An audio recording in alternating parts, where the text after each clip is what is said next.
అందుకు శివప్రసాద్ గారికి నాకు బ్రదర్ లాగా. తను నా దగ్గరికి ఆల్రెడీ ఒక మూవీ షూట్ చేస్తున్నాం మేము తన ప్రొడక్షన్లో. చేస్తుంటే వచ్చి అన్న నా దగ్గర ఒక ఐడియా ఉంది చేద్దామా అనేసి అడిగాడు. అనేసి ఈ ఐడియా చెప్పాడు అనమాట రారా గురించి. సో నేను కూడా ఓకే తనకు ఎందుకు ఎంకరేజ్ చేయొద్దు అనేసి బాగుంది, ఐడియా బాగుంది, వెళ్ళిపోదామని చెప్పాను. వితిన్ 1 monthలో తను మొత్తం ప్రిపేర్ అయ్యి వచ్చేసి అన్న షూట్కి వెళ్ళిపోతున్నాం మనం అని చెప్పేసాడు అనమాట. సో అలా ఈ రారాజా షూట్కి వెళ్ళిపోయి చాలా తక్కువ టైంలో మేము ఫినిష్ చేసాము. నాకు ఈ అవకాశం ఇచ్చిన శివప్రసాద్ గారికి చాలా థ్యాంక్స్ అండి. Thank you all. అంటే మేము చూసాము, ఎవరికి చూపెట్టదని చాలా కష్టపడి చూసాం. అందుకే నేను కూడా కవర్ చేసుకొని వచ్చాను, ఎవరికి అనిపించద్దని. Super sir, thank you. Only technicians in the director Shivaprasad garu, Rahul garu, నేను అండ్ ఎడిటర్. సో ఈ సినిమా అంటే ఓన్లీ టెక్నీషియన్స్ మూవీనే చెప్పాలి, ఎందుకంటే ఎవరికి అనిపించరు కాబట్టి. సో ఫస్ట్ యాక్చువల్లీ శివప్రసాద్ గారు నాకు ప్రొడ్యూసర్గా తెలుసు, ఒక మూవీ ప్రొడ్యూస్ చేస్తున్నారు. ఆయనకి సడన్గా ఏమైందో ఒక రాత్రి ఏం జరిగిందో మార్నింగ్కి ఆయన ఒక స్టోరీ మీద కూర్చున్నారు. అట్లా ఒక ఫ్యూ డేస్ దాని మీద బాగా దీర్ఘంగా ఆలోచించి ఒక స్టోరీ మీద సడన్గా ఒక రోజు వచ్చి చెప్పారు, ఇలా ఒక లైన్ అని చెప్పారు.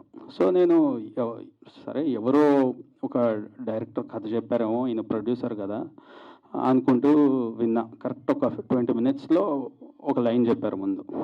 విన్న తర్వాత బాగుంది సార్, ఇది నిజంగా కాన్సెప్ట్ బాగుంది అన్నాను, అయిపోయింది. దాని తర్వాత చెప్పారు ఇట్లా నేనే డైరెక్ట్ చేస్తున్నాను. సో అదొక సర్ప్రైజ్. మీరు డైరెక్ట్ చేస్తున్నారా? ఓకే, కథ ఎవరిదండి? నిజంగా బాగుంది అన్న. కథ నాదేనండి, ఇట్లా చేసుకున్నా అన్నారు. దాని తర్వాత అయిపోయింది. నెక్స్ట్ కాల్ చేసి ఇప్పుడు క్యాస్టింగ్ ఎవరు సార్ ఏంటన్న? క్యాస్టింగ్ ఎవరికి కనిపించరు అన్నారు.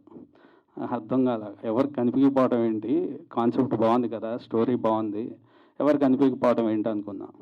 తర్వాత చెప్పారు ఇట్లా అసలు స్క్రీన్ మీద అంటూ ఫేసెస్ ఎవరు కనిపించరు, ఓన్లీ సజెషన్స్ స్టోరీ మీదే వెళ్తుంది. ఇది ఒక ఎక్స్పెరిమెంటల్గా చాలా గ్రౌండ్ వర్క్ చేసుకున్నాను, ఇది అన్నీ చెప్పారు. నేను చాలా కన్విన్స్ చేశా, మంచి కథ కదండి, చేస్తే బాగుంటుంది కదా, ఎవరన్నా క్యాస్టింగ్ పెట్టుకుంటే బాగుంటుంది కదా మార్కెట్ కానీ అంతా అని.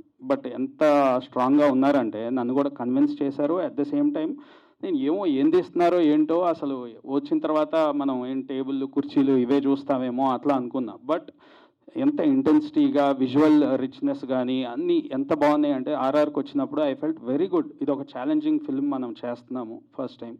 సో ఫేసెస్ కనిపించకుండా మనం ఎమోషన్ తీసుకురావాలి.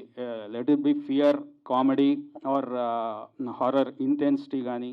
సో అవన్నీ కూడా ఆర్ఆర్లోనే పండియాల్సి వస్తుంది, ఫేసెస్ ఎక్స్ప్రెషన్స్ లేకుండా. సో అది చూస్తే it's a really good experience. Hope you all will enjoy. So thank you so much. చాలాసేపు వెయిట్ ఇప్పించాను, రియల్లీ సారీ అందరికీ.